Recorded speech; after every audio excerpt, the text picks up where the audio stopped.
ফাইনালে দেখবেন এমনি আর্জেন্টিনা নিয়ে নিয়েছে। এটা টাকার কাছে পুরা ফিফা হেরে গেছে, বিশ্ব হেরে গেছে।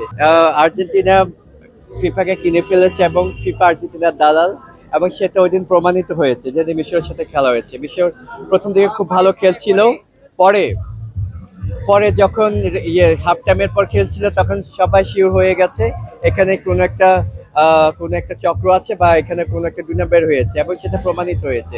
এবং সেটা আমি না, পুরো ওয়ার্ল্ডের সবাই বলছে, যারা খেলা বুঝে বা এরকম অনেক জরিপ হয়েছে। আহ, সবাই বলছে এবার আর্জেন্টিনার দালাল ফিফা, এবং ফিফাকে অনেক সাপোর্ট দিচ্ছে, আর্জেন্টিনাকে অনেক সাপোর্ট দিচ্ছে ফিফা। আজকে যেহেতু আমি খেলা দেখতে এসেছি, আজকে অবশ্যই সুইজারল্যান্ডকে আমি সাপোর্ট করব। সুইজারল্যান্ড, আমি আবারও বলছি, আজকে যদি ফিফা খুব ঠিকঠাক মতো বা রেফারি খুব ঠিকঠাক মতো পিও জাজ করে, তাহলে অবশ্যই আজকে সুইজারল্যান্ড উইন হবে।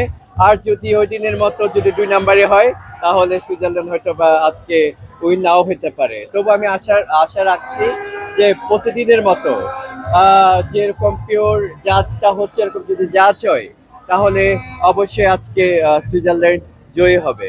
আর্জেন্টিনা সাপোর্ট করছে না এই কারণে, কারণ আর্জেন্টিনার ভক্তরা সবসময় আমাকে হেয় করে।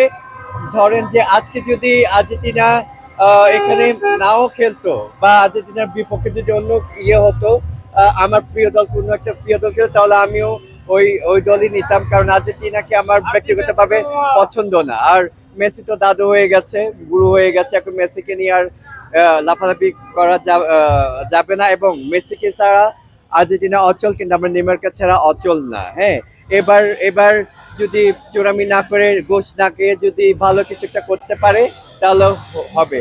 আর আমি ইতিমধ্যে আপনি দেখেন যে টাকার বিনিময়ে অলরেডি প্রকাশিত ভাবে আর্জেন্টিনা উইনও হয়ে গেছে।